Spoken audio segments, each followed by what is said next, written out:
Bienvenue dans cette toute nouvelle chronique consacrée à un nouvel ETF phare de BNP Paribas Asset Management en compagnie de Bertrand Alfandari, responsable du développement des ETF chez BNP Paribas Asset Management. Bonjour Bertrand. Bonjour Imen, bonjour à toutes et à tous. Merci Ravi d'être Bertrand là. d'avoir répondu présent aujourd'hui. Donc l'idée, c'est justement de faire un focus sur un ETF important, avec une dimension durable, justement, donc de BNP Paribas. Alors, donc c'est notamment un ETF qui est consacré à la Blue Economy. Donc, l'ETF s'appelle BNP Paribas Easy ECPI Global ESG Blue Economy. Donc, la dénomination est un peu longue, mais vous le retrouverez très facilement grâce au code ISIN, justement, donc en mettant le code ISIN pour le coup sur le site internet d'EasyBourse. Alors, donc, c'est un ETF qui est destiné à nous permettre justement donc, de penser à l'océan de demain. Et dans un premier temps, éventuellement, on va parler de ce qu'est l'économie bleue, Bertrand. Qu'est-ce que l'économie bleue, au juste? Alors l'économie bleue, ici on voit la définition de la Banque mondiale et c'est celle que nous avons retenue chez BNP Paribas Asset Management dans le cadre du lancement de ce nouvel ETF qui a maintenant un peu plus d'un an. L'économie bleue se définit comme l'utilisation des ressources océaniques en faveur de la croissance économique, de l'amélioration des revenus et des emplois et de la santé des écosystèmes océaniques. Alors là, je répète mot à mot ce qui a marqué, puisque c'est une définition de la Banque mondiale.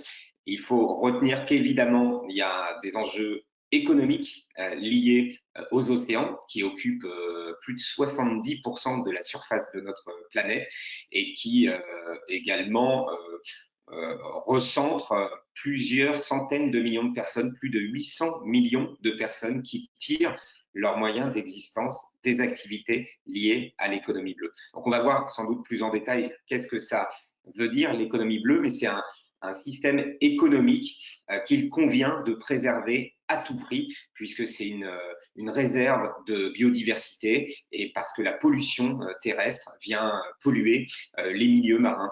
Et donc c'est pour ça que c'est bien d'investir sur l'économie bleue pour des raisons économiques si on croit à la croissance de ce domaine-là, mais c'est également bien et surtout dans l'aspect santé des écosystèmes marins. Alors ici, justement, on a quelques chiffres clés, justement, Bertrand, concernant l'importance des océans, en fait, dans notre vie, en fait, si vous voulez, si tu veux. Oui, alors bon, je disais tout à l'heure un peu plus de 70% de la surface de la Terre, donc là on voit bien quand même la superficie qu'occupent les océans et les mers. On dit les océans, mais ce sont les océans et les mers. L'absorption de 25% des émissions de CO2 par les océans, c'est vrai. Et il y a un autre chiffre qui est 50%. Ça, c'est la part de l'oxygène que nous respirons et qui provient des océans. Donc, c'est pas évidemment pas négligeable. Et puis, je pense qu'on peut donner aussi d'autres chiffres, comme par exemple celui du pourcentage de marchandises qui transitent via les océans et les mers au niveau de l'économie mondiale. Et c'est 90% des marchandises en volume qui transitent via le transport maritime. Donc, on voit qu'il y a un enjeu majeur de développement économique, mais comme le développement économique est souvent lié à des pollutions, à la gestion des déchets, et donc au souhait de vouloir préserver l'écosystème, les écosystèmes, eh bien, c'est un enjeu majeur. C'est un rôle, les océans jouent un rôle clé dans la lutte contre le changement climatique. Et là, donc, l'idée, c'est de jouer justement donc, la thématique des océans par le biais d'un ETF. Alors, petit rappel éventuellement sur ce qu'est un ETF, c'est l'abréviation de Exchange Traded Funds, littéralement donc fonds négociés en bourse. En fait, ce sont des produits spécifiques, des instruments financiers que l'on retrouve, appelés également dans notre jargon tracker, qui ont pour objectif de répliquer la performance d'un indice spécifique à partir justement donc d'un groupe de titres. Et donc très clairement, là, on va évoquer rapidement justement donc la fiche d'identité du produit. Quelques mots éventuellement ici, peut-être sur les encours du fonds. Oui, on approche des 180 millions d'euros d'encours, un peu plus d'un an après le lancement. Enfin, le lancement, c'est en juillet 2020, mais le listing, c'est-à-dire le jour où il a été coté en bourse sur Euronext Paris, c'est plus octobre 2020. Donc, on va dire qu'il a un petit peu plus d'un an d'historique et on est à quasiment 180 millions d'euros d'encours aujourd'hui. Alors, c'est pas évident de se rendre compte. De se rendre compte de est-ce que c'est un succès ou pas. Nous, on estime que c'est un succès parce que c'est quand même une thématique de niche très spécifique et qu'il y a beaucoup d'investisseurs européens, particuliers comme professionnels, qui se sont positionnés massivement sur cette thématique depuis son lancement il y a un an. Donc oui, Et, un encours important avec un potentiel encore de croissance de l'encours important. et sur cette fiche d'identité, on voit deux caractéristiques majeures justement de la dimension durable de l'ETF, à savoir d'abord la notation Morningstar sous forme de globe.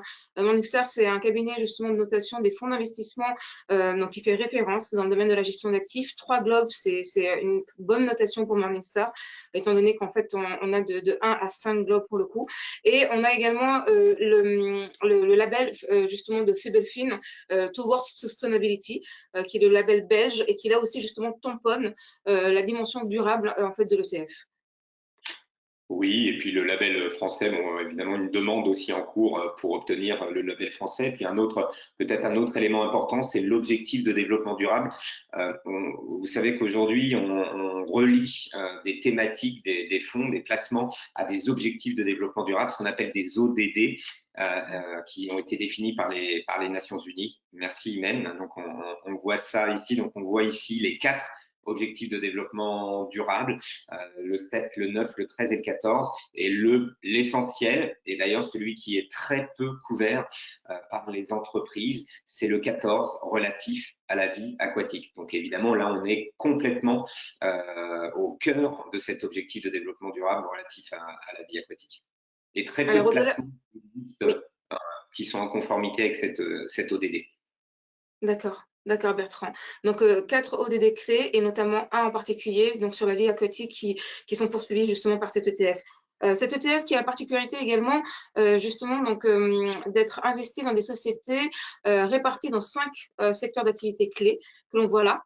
Un mot là-dessus, Bertrand? Oui, alors on a énergie et ressources. Alors énergie et ressources, on imagine assez facilement les énergies éoliennes, ce qu'on appelle l'éolien offshore, c'est-à-dire des parcs éoliens qui vont être installés en pleine mer ou en plein océan. Mais il n'y a pas que ça. Il y a toutes les ressources océaniques, évidemment, mais aussi les énergies liées aux vagues et aux marées. Il y a d'autres types d'énergie propres qui sont liées aux océans et qui ne sont pas que liées à l'énergie du vent, à l'énergie éolienne. Après, dans la réduction de la pollution, on pense surtout au plastique, puisque c'est la première image qui nous vient, c'est le continent de plastique flottant qui se trouve à la surface des océans et qui occupe énormément de terrain et de plus en plus. Mais il n'y a pas que ça, il y a d'autres types de pollution et qui viennent polluer évidemment la faune et la flore et tous les écosystèmes océaniques. Donc il y a les microplastiques aussi qu'on ne voit pas et qui sont extrêmement préjudiciables à toute cette biodiversité. Le transport maritime, on en a parlé rapidement, mais le transport maritime pollue. Ce sont des bateaux qui fonctionnent essentiellement avec du pétrole. On n'a pas encore créé de gros cargos ou de gros paquebots qui fonctionnent à l'éolien ou aux énergies solaires, aux énergies 100% propres. Ça existe en termes de relais d'énergie, mais pas 100% sur des gros navires. Mais il y a des transporteurs qui font attention à éviter les collisions avec les grands cétacés, à développer de nouvelles turbines plus propres. Donc voilà, effectivement, on va retrouver dans cet indice des sociétés spécialisées dans ce transport maritime, mais qui sont actives en matière de réduction de leurs émissions de carbone et des déchets. Les espèces marines, là, c'est évidemment la faune et la flore des milieux océaniques qu'il faut préserver au sein des milieux côtiers et évidemment en pleine mer, en plein océan aussi. Et puis la vie côtière, là quand on pense à la vie côtière, on pense surtout aux littoraux, aux constructions, où là, il faut évidemment aussi préserver les constructions sur les littoraux et tout ce qui est béton, construire des mangroves pour lutter contre le réchauffement climatique et la levée et le montée du niveau des eaux. Et pour préserver les biodiversités aussi, les mangroves sont très efficaces. Donc voilà. Donc on va retrouver 5 grandes activités, on va dire, au sein de cet indice. Et toutes les entreprises, elles sont 50 au sein de l'indice ECPI Blue Economy, et elles vont être catégorisées dans l'une de ces 5 grandes activités qui ont été préidentifiées par le fournisseur d'indices ECPI. Donc 50 sociétés équipondérées pour le coup, donc avec un filtre de sélection et un filtre d'exclusion. Donc on a justement donc des secteurs d'activité en entier qui sont en fait évincés de la méthodologie, dans la méthodologie de l'indice. Voilà, ça fonctionne souvent comme ça, hein. Quand on est sur des indices ESG, environnement, social et gouvernance, on a une politique d'exclusion. En tout cas, le fournisseur d'indices a sa propre politique d'exclusion. Nous aussi, chez BNP Paribas Asset Management, nous avons nos propres secteurs que nous allons exclure. Et là, il s'agit des armements, de tout type d'armement, du négoce de tabac, du charbon thermique, du pétrole. Évidemment, ces secteurs sont exclus à partir du moment où les entreprises réalisent leurs activités ou plus d'un certain pourcentage de leurs activités dans ces domaines-là. Voilà, donc ça c'est le domaine d'exclusion. Et après, une fois qu'on a exclu ces secteurs, ces entreprises, on va aller noter les entreprises au sein de leur secteur d'activité pour retenir ceux qui ont la meilleure note ESG. Donc ici, on est sur une thématique liée à l'environnement, puisque quand on parle de l'économie bleue et le respect de la biodiversité marine, on est sur une thématique environnementale, mais il n'y a pas que ça. Les entreprises sont également sélectionnées en fonction de critères sociaux et de critères de gouvernance. Donc voilà, donc c'est l'approche best in class, donc l'approche des meilleurs élèves par secteur d'activité. Donc là ici on a justement donc quelques sociétés pour le coup qui apparaissent dans le top 10. Donc on a dit qu'effectivement on avait une approche plutôt équipondérée. Donc ce sont uniquement des exemples en fait parmi les 50 sociétés qui composent justement l'indice CPI. Ici, on a également une vision par répartition géographique. On voit que donc on a les États-Unis plutôt bien placés, l'Europe également est bien représentée, en particulier les pays nordiques et la France pour le coup.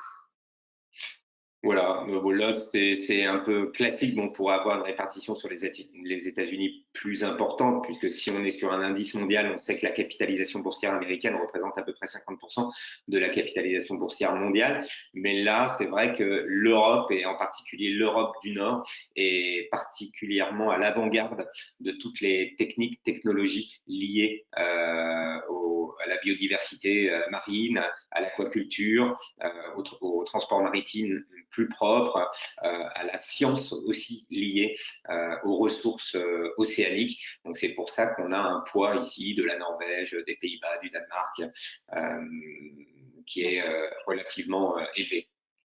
D'accord. Et donc, en fait, est associé à cet ETF un reporting mensuel donc, qui rend compte de l'évolution régulièrement, donc à savoir de cette répartition géographique, de ce top 10, justement, donc tout à l'heure, on avait dit des sociétés, et puis également de la répartition donc, par secteur d'activité. Alors ici, il ne s'agit pas des 5 secteurs phares que tu évoquais tout à l'heure, Bertrand.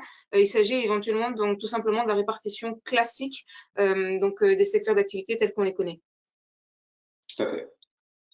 D'accord. Éventuellement, un mot sur l'évolution de la performance et des risques. Donc là, ici, on a comparé l'indice MSCI World Net Return, l'indice poursuivi par l'ETF, donc l'indice ECPI Global ESG Blue Economy.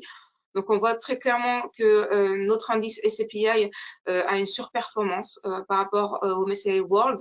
Et on voit ici donc un peu plus dans la granularité, la décomposition de la surperformance donc en fait par rapport au budget de risque alloué de l'indice ESCPI par rapport au MSCI World. Un commentaire peut-être ici? Oui, alors moi, souvent, je recommande de regarder les performances sur le long terme parce qu'un an, bon, ça donne un aperçu, surtout si on veut comparer par rapport à un autre indice que le MSCI World. Mais il faut quand même regarder sur 3 ans et même sur 5 ans, voire plus. Il se trouve que l'indice a été créé il y a évidemment moins de 5 ans, donc il convient de préciser qu'ici, on est sur des performances simulées entre janvier 2014 et août 2020. Et ensuite, à partir d'août 2020, c'est évidemment l'indice qui prend le relais puisqu'il a été créé à ce moment-là, l'été 2020.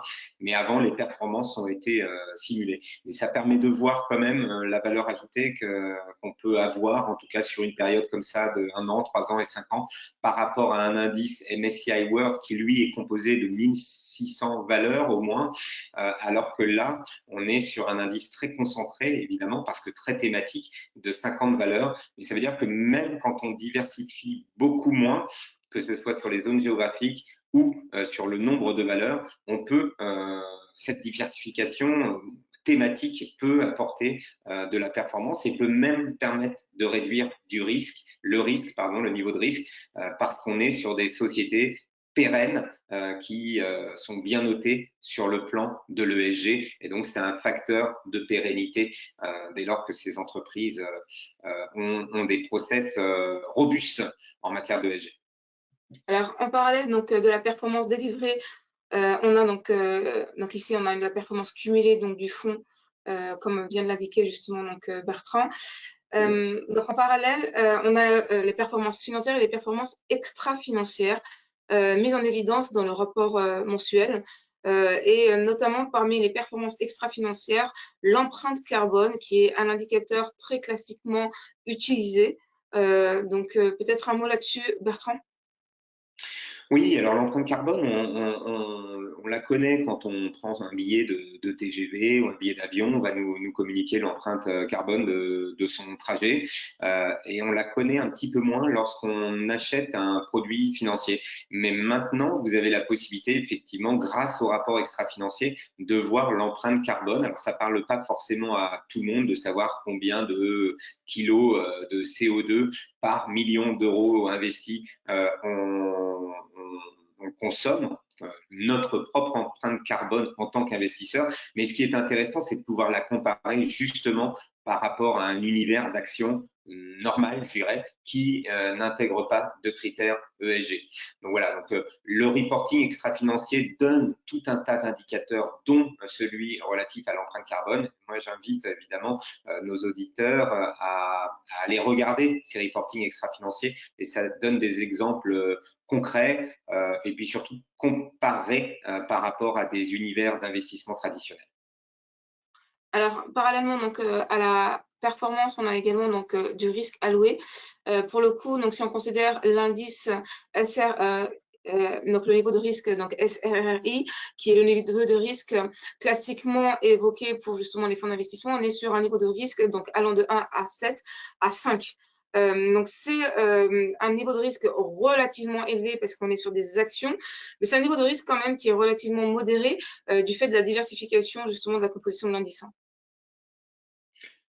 Oui, après on est sur du risque action, donc comme tout ETF, il va répliquer la performance d'un indice boursier à la hausse comme à la baisse. Alors évidemment, quand on est sur un indice action, on va s'exposer au risque du marché action, ici marché action international, et on peut aussi s'exposer à un risque de devise dès lors que les entreprises qui composent l'indice sont libellées dans une devise autre que l'euro. Alors, donc, dans également l'analyse de risque, quelque chose qu'on aime bien regarder, c'est un peu la tracking error, à savoir justement donc, la marge d'erreur en fait entre l'évolution de l'ETF et l'évolution de l'indice. Et on voit que ici, la marge d'erreur est vraiment très très faible. Donc, ce qui tout simplement prouve d'une certaine manière la fidèle réplication justement donc, de l'indice en question.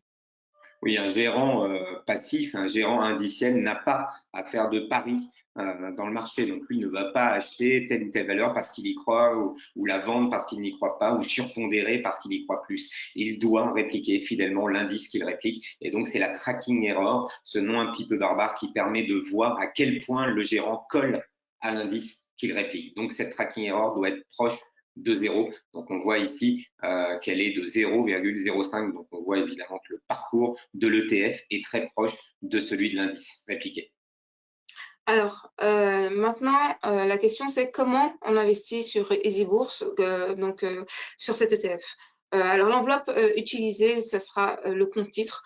Vous avez la possibilité de mettre cet ETF directement dans votre compte titre, pour le coup. Donc, vous passez par la plateforme transactionnelle d'EasyBourse. Donc, on va regarder rapidement comment on se positionne dessus concrètement. Et puis, vous mettez justement donc, votre ETF à l'intérieur de votre compte titre. La place de cotation, c'est Euronext Paris, donc une place relativement classique, justement, pour le coup. Donc, en termes de frais, pas de droit d'entrée, pas de droit de sortie. Concernant les frais courants réels, on a des frais très réduits, ce qui est également propre pour le coup d'un ETF. Et ce produit est éligible au service de règlement différé. Ça veut dire qu'en fait, vous pouvez vous positionner maintenant dessus et le payer, payer le montant de la part uniquement ultérieurement. Donc, alors pour vous aider en fait à faire votre choix, vous avez à votre disposition sur le site internet d'EasyBourse la fiche valeur consacrée à cet ETF. C'est une fiche valeur en fait qui vous donne des informations caractéristiques de l'ETF pour le coup, donc notamment sa variation, son éligibilité au PEA, PME si éventuellement c'est le cas, et donc les données historiques également. Et c'est la fiche valeur qui va vous permettre d'acheter en fait le produit en question. Donc concrètement, donc ici on a justement donc, les éléments phares à considérer sur la fiche valeur que je viens de vous montrer. On a notamment le document d'information clé de l'investisseur qui est directement accessible sur cette fiche valeur et c'est un document relativement synthétique qui va tout simplement vous livrer davantage de caractéristiques sur le produit afin d'éclairer davantage, bien entendu, votre décision d'investissement. Enfin, donc, concernant les différentes étapes à suivre sur le site internet d'EasyBourse, on va voir ça tout de suite, rapidement. Donc, il va falloir se connecter. Donc, vous connecter à votre espace client. Allez donc dans justement l'onglet Mes opérations, puis passer un ordre. Rechercher une valeur à partir du code ISIN. Et ensuite, à partir du code ISIN et la caractéristique, donc la typologie du produit qui est donc la typologie ETF, on va le voir tout de suite, réaliser votre transaction d'investissement. Donc voilà, donc ici, on va regarder rapidement comment cela se présente. Donc, je mets la page donc ici du site internet. Donc là, voilà, je me suis connectée. Donc, je suis allée sur la home page directement d'EasyBourse. Je me suis connectée. Ensuite, donc ici, je disais qu'il y avait l'onglet donc mes opérations, passer un ordre. Et quand vous allez justement donc, dans l'onglet passer un ordre, donc ici, vous mettez le code ISIN. Ici, donc vous mettez donc tracker. Voilà, Euronext Paris, vous recherchez. Apparaît ici justement donc l'ETF et donc vous allez justement sur l'onglet acheter pour pouvoir en fait vous positionner dessus. Voilà, donc c'est relativement simple, donc facile d'accès. Voilà, en quelques clics, vous avez la possibilité donc de vous positionner sur cet ETF phare de BNP Paribas Asset Management. Voilà. Donc n'hésitez pas, si vous avez des questions, à vous renseigner auprès de notre service client. Voilà. Et puis, quant à moi, je vous donne rendez-vous pour une nouvelle chronique très prochainement sur un nouvel ETF phare de BNP Paribas Asset Management avec Bertrand. Merci Bertrand pour ce temps passé avec nous. Et puis, nous te retrouvons donc très bientôt pour un nouvel ETF important justement donc, de la société. Merci, Merci à tous. Au revoir.